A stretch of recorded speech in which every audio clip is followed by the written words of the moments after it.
understandings and be like, oh look, I found these skulls, they're very similar. Oh look, we have a similar DNA structure to them. Yeah. All this interest and everything's similar. And then if you came across something, hang on a second, something weird's happening here. We've got this part of our biology, that's strange. Then we could say, oh, there needs to be something there that explains this strangeness, where we didn't need, and then we could say, oh, that's God. But we don't need to come in and say, no, I think I need to find a God in this situation. Well, when you say evolution, do you mean evolution as gradual, finding of fossils? Because if you're looking for an exception, I would say the Cambrian explosion is an exception to that. Are you saying that is part of God? Yeah, are you saying that's part of God? No, I'm saying if you're looking for an empirical evidence that requires an alternative understanding, I'm saying that, I think. No way, no, surely the Cambrian explosion can be explained through naturalism, through the laws of physics. But it hasn't been, though. I'd love to hear your explanation with regards to it. No, I'm not well informed about this era, but this is why I say, are you opposing, let's say, and I will propose a naturalistic explanation to that era. Are you saying that there was a... Sure. Are you saying there's a God influence in this era? I'm saying that when you're dealing with evolution, and I'm saying that God is an explanation. Here comes the rain. Here comes the rain. Damn God, ruining my conversation. No, we actually believe rain is a blessing. It helps plants grow and, helps our sustenance, etc. But you know what? No, we've got an umbrella. I can give you one if... Okay, well, it can have to be It's up to you. Yeah, we can. I'm gonna run. If you feel uncomfortable, though, you're more than welcome to go. But let's see how big it is. You know what? Let him keep that. Let's see if this is big enough. Okay. Yeah. Oh, there for the cat. Yeah. Okay. Yeah, because otherwise.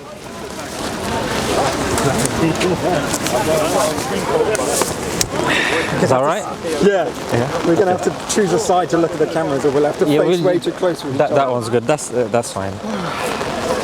So I guess what I'm saying is that if God has to enter the conversation of evolution, oh, thank you. No, we'll share. We'll do like 5 minutes each. If God is to be mentioned in this discussion, one has to discuss the validity of the God hypothesis, and if that is actually a valued addition. And you made an interesting point. You said, okay, there has to be empirical evidence regarding this. But my argument, Jamie, would be that do you think that is the main criteria of evidence, empiricism? Sort of. I think this is sort of train tracking, because obviously evidence is incredibly important, but like having an elegant theory or a theory that is very well explaining, things like these, you wouldn't really call them evidence, but you'd say that's philosophical framework to sort of give a ground into different ideas. Is this? For example, evolution. Evolution is not something that we've observed, we put under a microscope, that we've measured as the typical evidence that many people would see today. I'm sure you'd agree that there have been archaeological discoveries over time, and then what we've done is we've used inference. Sure. But like, remember, I came here because I remember speaking and I was given my case for it. Yes. And then I realised actually you have the same what's it called? Obligation as I. Like, I'm looking at the world, and so are you, and I can ask you, oh, how do you explain the... Of course you can. Right. So then while we discuss evolution, it seems like that was the reason people enjoyed our discussion. I don't know if you saw it online. People like the fact that you're more than welcome to ask whatever you want. And you're more than welcome to kind of push at certain things, but as long as we both get something from that conversation, you're more than welcome to come back. I'm trying to put it on you. Like, I think you have an obligation, not an obligation, but like your model has to account for the things that my model are trying to account to as well. So when you're asking me this question about, we haven't empirically observed evolution, then you used evolution in your answer how we observed. Okay, let me carry on that train track then.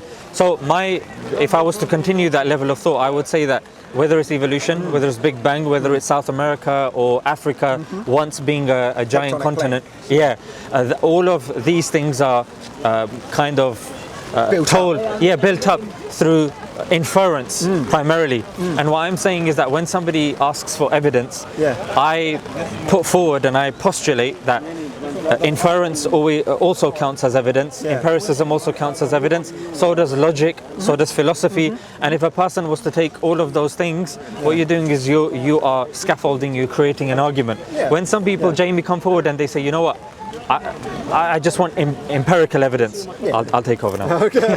I just want empirical evidence, and I say that, look, the very model that you're putting forward, evolution, doesn't necessarily rely solely upon empirical evidence. It also relies on empiricism, also relies mathematically on, for example, how you're plotting the data and the conclusions that you're drawing, and it even relies on siding with certain data sets, but also certain cultural norms as well. So when you kind of take all these things into consideration, I say that, look, when a person comes and says, I want empirical evidence, I just want to break that that assumption of science, that we don't necessarily rely like Big Bang. I'm sure you've come across people in the park. You agreed with Big Bang, isn't it? But many people in the park don't. Silly billies, aren't they? Well, I mean, it's they'll take their own data sets and they'll take their own analysis. But again, that's inference. I would say that the case for the Big Bang is very strong. The case for other than the Big Bang, I think it's scanty and it's lacking. But again, you know, people are presenting their own evidence, and both of them are valid scientific theories. But I think, and then I can just ask you, so how, just to clear it up, maybe you've answered it. How do you explain or tell me, how did so many species come to be? Yeah, so we believe that just like we're dependent, species are dependent, they're dependent on something else, that's dependent on something else. You've got the ecosystems, you've got the elements that we see. I would postulate a very rhetorical, or you can answer it if you want, a question which is, you can't have an infinite regress of dependent things, which is a philosophical approach which says that ultimately there has to be an end to that chain. And that end to that chain philosophically is called a necessary being. While somebody would say, oh, empirically, how can we evidence a necessary being? I would say that when it comes to metaphysical questions, science doesn't necessarily claim to answer those. That's why there then is a gap. For example, even moral questions. Yeah, but can I just... Sure. It sounds like you're saying... God of the gaps. No. You're saying, look, this is the outcome of everything. But look, if I track it all back, it has to go to somewhere. And then that somewhere must propagate forward through the system. And you're basically just saying there's like a golden thread. And that golden thread is God. And therefore, I don't know how it's gone from God to now. But it's done it somehow. And isn't that amazing? Yeah, so, but that isn't quite as good as saying, I understand profound dynamics of the universe, I can write them down, codify them, I can explain how this came into being, I can try and track it with empirical evidence. To see, like, I think you're just doing a philosophical argument. Okay, so just like I said, you got inference. Yeah. I gave the example of a philosophical argument. Yeah. I can give, for example, rational arguments as well. But what I'm saying is that regardless of how you see it, the question is that, for example, if I claim that there's a God, the burden of proof is on me. If you claim that there is no God, you're an atheist, you're taking a hardcore stance, then the burden of proof is on you. So coming back to my burden of proof, I gave you the philosophical argument, which was the contingency argument, that you can't have an infinite regress of dependent things, and which is one aspect of the argument. But then I would then use logic and rationality to then give characteristics to this necessary existence. But then also to add in that if we then also claim that there is a God, but then there is a book as well, there is a prophet. But can I? Go ahead. Do something? It sounds like your argument is this. Let's say I go home and someone goes, oh look, there's a dog here, and I go, oh, where did the dog come from? And I want to know, like, oh, we bought it from the shop around the corner and we drove it home. But instead of giving me that answer, they say, well, everything is contingent on the prior situation, and therefore if we go far enough back, there must be a base level necessary being. That's not the question I'm asking about how did that dog come to be in my house, is it? I want to know where it came from, as in around the corner from the shop, someone drove it in a car. No, there's different answers. I get it, but what you're using is a linguistic a double meaning here. For example, where did the dog come from? You're not saying where was the dog, where has it existed from? You're asking in terms of our contemporary English language, you're saying like where was it bought from? but you used something else. However, when it comes to human being, we're not asking, oh, where have we been brought from? We're asking a very simple question, where did we emerge from? There's a difference here. That's why there's a disanalogy.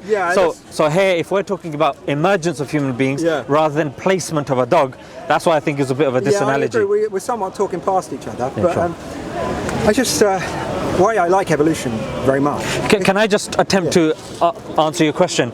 So what's the question? So, or your point, which is that just like if a dog was at home and someone's asking how is it there, what you're saying is, why not give the simplest explanation, the most logical explanation?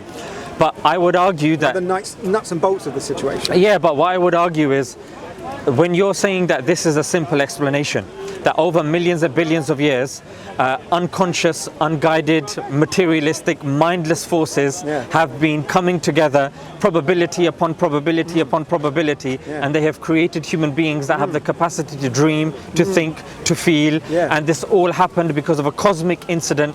How did that happen? That either happened by chance or by itself. I would say that this actually seems like a more plausible answer, which indeed does require a body of evidence. But I'm saying, and I can evidence this, that my body of evidence is actually more convincing. Has it stopped? Yeah, I think so. That it's more logical and more convincing than saying that, you know what, over millions and billions of years, this has just happened by itself over time by forces that we are giving. No way, I totally disagree. That's why I'm trying to reiterate. Sure. That theory that you just spoke about is so brilliant at explaining our existence here. Like, it's so elegant and powerful that it must speak to then larger questions of like, what are we doing here? Where did we originate from? Well, we do have the nuts and bolts of the mechanics, like, which is that forces created everything. Yeah, but like it's way more detailed than that, because like they understand how like the cell somewhat must have reasonable paths that it must have come to be, like creating a cell wall, another cell must have come in, not got digested, been part of it, a symbiotic relationship. They understand the structures of moving proteins around cells. They understand like RNA and DNA, the replication process. Like, this is fundamental cell mechanics. That's profoundly You're using very interesting. human terms, which is moving, placing, relationship, and that's why I'm saying, and this is what my question to you last time was, that what you're doing is you're taking something which is abstract and you're giving it concrete principles. For example, it's the other way around. The concreteness is the observation of birds, trees, plants. I'll give you an example, like gravity. Like Stephen Hawking said, that gravity created everything. I don't know if you agree with that, but certainly you believe that forces created everything. I said as much. So what I'm saying is that creating is something that is it comes from something that's conscious. Not necessarily. Can you give me an example of something that creates something that's unconscious? Yeah. Sure. A self-replicating molecule in a sea of molecules. If any of them are able to move in a way that replicates itself, and then it will keep replicating itself, and then it will change into a better version of itself that's either able to replicate quicker, able to survive longer, able to protect itself more. You'll get a replicating machine that is better at replicating. All you're doing is you're talking about asexual reproduction. There's a sexual reproduction, there's an asexual reproduction, and all it is it depends where the gametes are coming from. So it's not creating, it's not something that's unconscious. Cells, we believe, are conscious. I mean, they have nucleus, they have a cytoplasm, they've got endoplasmic reticulum. There's decisions that are being made through the mind, which is called the nucleus, which is the head of the cell. I wouldn't use this language. You believe to it's explain that situation. how would you believe it's? It's incredibly mechanistic. But you don't believe there are decisions happening through the nucleus? Well, okay, look. In a cell, my understanding is there's these long tubes, and they're made of a specific type of like atom that has a certain shape, and then there's these motor cells that carry other molecules which are inside the cell. And the way that this motor cell works is it has like a chemical reaction, and it steps along each chain, and it goes like that. It's like this motor cell. It's a very funny mechanism. That's all coded within chemistry. You don't need no consciousness in there to sort of get the little cell moving. So why inject consciousness when you don't need it? Because when you're saying that you have millions, if not billions of cells coming together to form something which is cohesive to society, that is cohesive to our survival, that's cohesive to our reproduction rather than our destruction, then what you're doing is you're giving it certain characteristics that are very pro-human, very pro-creation. Whilst if something was, I'll give you an example of somebody you may respect, like Einstein. He says the most comprehensible thing, the most comprehensible thing about the universe, the most incomprehensible thing about the universe is that it is comprehensible. That if it was created by these mindless, materialistic, unguided, unconscious things, then surely things would be more random, haphazard, akin to the chaos theory. The fact that we have more patterns, there's more purpose in life. That's not akin.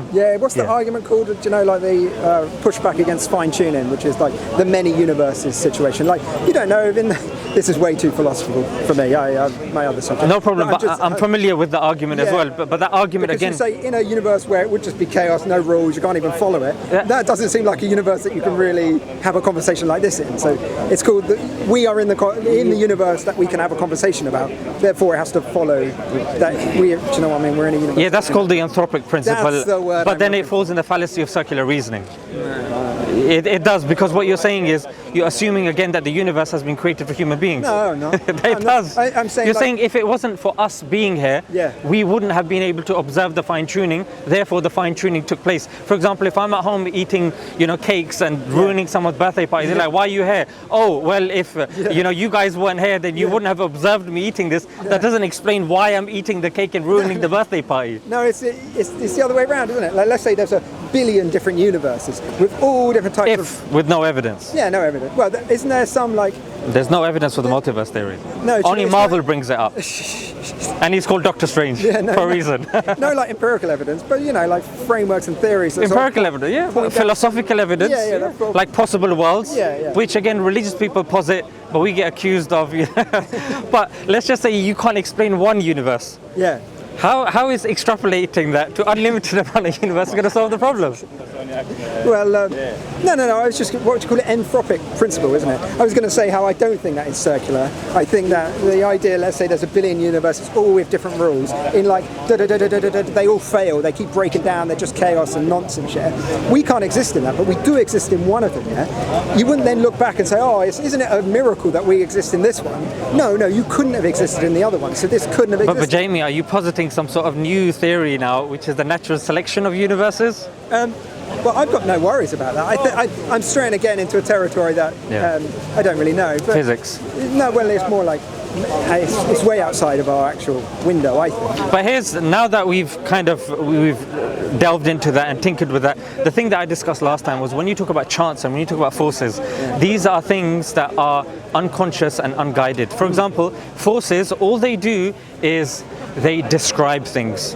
They don't have creative processes. I'll give you an example. Like the law of arithmetic. I may have money in my bank account. I may use the law of arithmetic to explain that, but the law of arithmetic will not create money in my bank account. Believe me, I've tried. Just having a law. I gave you an example where, let's say, this is a very classic example. Back in the day, you've got the ocean of molecules, Some molecules come together in a certain form. That form allowed it to replicate that molecular shape, And then some of them got better at replicating that. There's a presupposition there, though. What's the that you've missed out? Which is, you've got something which is unconscious giving right to conscious matter. No, where did that come from? I was sitting in my room one day and I had this toy and it had like balls and they're all magnetic, and I was just pissing about with them. They were on my desk and there was like a string of one of them, a string of three of them, a string of four of them. I realized if I threw the ball along, it would sort of go and all the magnets would go like that. And I thought, that's random. Look, if I had like a massive table of different shapes of magnets and I threw one magnet, it would go, do you know what I mean? Let's say in one of the times that I did it, it turned into a shape and then it went along another shape and it broke in part, but they were similar. that one went off, and then it broke in part again. That's a replicating magnetic system. Yeah? I got you. And then you keep doing that system through this thing, and you start thinking, oh shit, look, one of them is building this wall around itself, and now it's replicating like this. That is a force-driven, creative outcome. I disagree. Not force-driven, person-driven, because there's a person that initially rolled the magnet to begin with. I'll do the famous. The prime mover. You are the prime mover. I'll do the famous argument, which is, give me one miracle and I'll explain the rest. Which I don't mind doing. Which is, look, at the very t plus one. But I'm not going to give you that first miracle, though. That's how I'm going to exist, which is just straight after the Big Bang. So you're relying on me giving you that first miracle in order for you to make your argument. I mean, like, if you grant that, I'll show you. But I'm not. I don't want to grant you that, because I think that's a very important path to discussion. Which, if granted, I think then it's just it just comes across lazy. So one is, you've got the person rolling the magnet to begin with. Number two, you've got somebody that has all of these magnets in place. Yeah, but you don't have plastic. There's not wood. They're not just dead objects like graphite or Ethereum or whatever it is, like even things that are abstract. Yeah. You've got things with properties that have been put in place. You've rolled the ball in such a way that it's going past them. You have an intention in mind. You've willed something. And all I'm saying is that if you've got all of these molecules and everything coming in place, you've got clearly creatures that have design in them. You've got even the staunchest of atheists like Richard Dawkins saying, you know what, the design argument is, in fact he says the fine-tuning argument is the most convincing to him, even though he doesn't believe in God. Then you've got Fred Hoyle saying the fine-tuning of, say, the carbon atoms coming together. For a person to say, you know what, it's just one coincidence after another coincidence after, there comes a time, for example, if there's a coin, heads and tails, I flip it, I get heads. And again. But Jamie, if I'm standing here and it's the 500th time I'm getting a heads, you're more within your right to say, you know what, we have to check the coin out. You know what I mean? Like, it's getting ridiculous now. Do you think that's an accurate description of the current universe that we're in there? I definitely do think so. There was some sort of influence that made it kept going towards a specific type of outcome. Is that what you're positing? I'll give you an example. Carbon is the building block of life. Yeah. In order for carbon to form, you need 3 helium molecules. Those 3 helium molecules. Is it 8? No, 3. Okay. Yeah. So 3 helium molecules create 1 carbon, and they need to be within 1% of the nuclear ground state energy for even carbon to form. You go and you look at even, for example, the distance of the sun and the earth. It has to be within 2%. It's called the Goldilocks zone. Yeah. If it's too far, we freeze. If it's too close, we burn. You may say that's still a coincidence. I say even if you look at the atom, the atom of the 2 forces within the atom, the electromagnetic force and nuclear strong force, they have to be within 1 over 10 to the power 16. Yeah, this is a fine-tuning argument. But then you might go further and you might say, but I would say at the beginning of the universe, it had to be within 1 over 10 to the power 50. Yeah. Actually, let's say, sure, this is fine-tuning. So what I'm saying is the reason why I'm saying that, the example that I gave of heads, I would fine-tune that even more, pardon the pun, is I would say if I flick it, and it lands on its side once. Brilliant. And then I flip it, it lands on its side again. And then I flip it, it lands on its side again.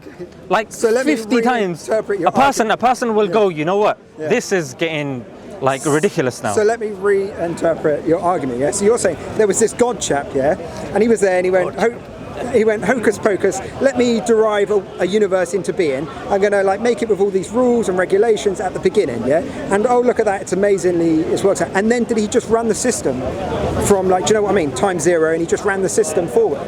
So if or you did he intervene along the way? So that's what I'm saying. That's what my initial argument was, that we depend upon something that depends on something else. So every creation that you see ultimately depends on God. So the involvement of God in the equation is integral. It's not somebody that's just got something started and then he's gone off like the Spinozan God or the God of the philosophers. We believe God is involved when it comes to creation, whether it's through forces,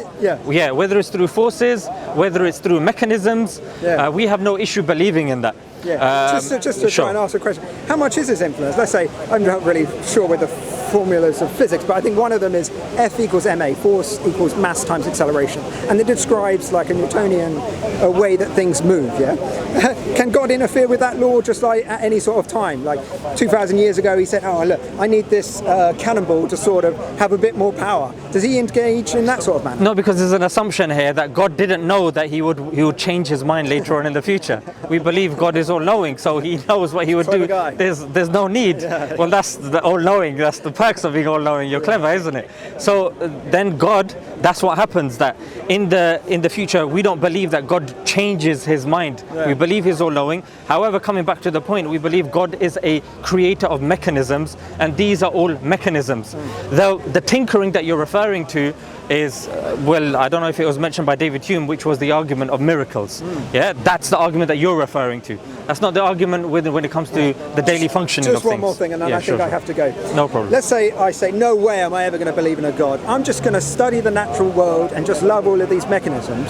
Am I just learning about God through a different path? You're learning about the product of God. Yeah, I just do that for my whole life. Is that a good life? I'll give you an example. It's like it's not apparently. It's not, because I'll maybe challenge the rock and roll man. maybe challenge these. Don't get too excited too quickly. It's like me giving you a gift, and you take the gift. Yeah. And then I give you another gift. Maybe it's the latest iPhone, then it's the latest PlayStation, it's GTA 6, pre-release. Yeah, it's come out. And I give you. You don't say thank you. You say, you know what? I'm just going to appreciate the game. Yeah. So I would say that's ungratefulness, because what you're doing is you're excluding the person or the individual giving you the thing. And an example could be your heart that beats 100,000 times a day. You take it, you're like, you know what? I appreciate my heart, which is good. I think it's a good start. And to be honest, I don't think, and I don't close the book on yourself, I don't think you should either, that maybe tomorrow you may come across a certain understanding, or you may view things in a different way, and you may change your approach. You may say, you know what, this is starting to make more sense. For some people, Jamie, you know what it is? It's experience. For some people, it's just, you know what, maybe I was too emotionally charged when it came to, I'm not saying you are, maybe I was too emotionally charged with that bit, maybe my knowledge of physics lacked with that bit, but what I'm saying is that if you logically think about the options that we have, when you see the amount of design, the amount of complexity, the amount of purpose that you see around you, even in yourself, and you conclude, you know what, it came by chance. It came by itself. I think that's a misrepresentation of the argument, but I think we've got to cut it there. But what it is what you're saying is, you extrapolated that further by saying, you know what, one molecule coming together in a certain place, which is chance, then another... But chance undermines the description of the process. Chance. How would you describe it? Chance invokes this idea like it's just a whim, just like anything can happen. Isn't that what it is? No, it's not that at all. It's a description of like... You're giving agency to chance, which is a concrete principle. No. It's like saying... It's a fallacy of reification. It's like saying... It just gets, I don't know if this works, but it's like, oh, he chanced to get onto whatever bus that was around in London. No, you got onto there's a specificity. Yeah, to this situation. Like, it seems like you're just hand waving when you say chance. As in, like, do you see how airy that term is? But listen to what you're saying, though. Many of the things that I've described. You're saying there is a mind behind the chance. No, I'm not. I'm saying there is a shape to these molecules, a specific shape. There is a reason why carbon is the backbone of everything that is built upon in our zone. There's an order to it that is like... But order and purpose comes from a conscious being with will, with power. How can it come from something which itself is unguided, materialistic? You know what I mean? Well, I'll give you one example then. Let's say, so I have no idea of what happened before the universe, I don't even understand, but let's say universes come out into existence like this. There's just trillions and trillions of universes. They all have different numbers in their starting states. Fine-tuning, isn't it? One of them has the numbers that we currently experience. These numbers exploded, energy turned into matter at the what's it called, the periodic table, with the atomic forces and the electron and the neutron, and these shapes were able to bind in these specific How convenient. ways. Yeah, like incredibly convenient. But remember, millions and trillions of universes are coming into existence every moment. No, but again, you're assuming the fact that there is a multiverse. Yeah. There is no multiverse. There's no evidence to suggest that.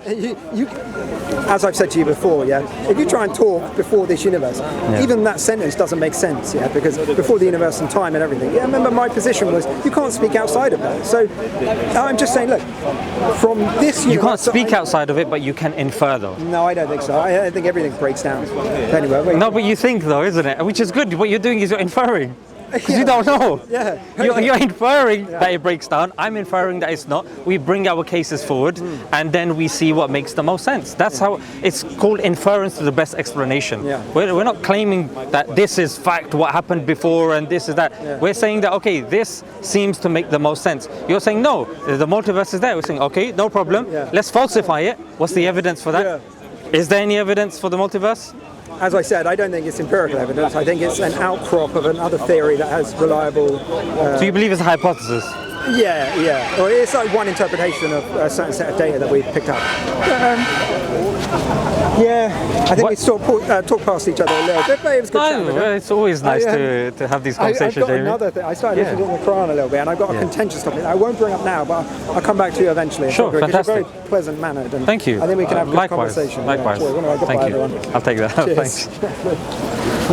One day he will wake up and Maybe say, I'll what? wake up. Yeah, set the alarm. What was I listening? What I was talking about? My goodness, there is a God. Yeah. Where is?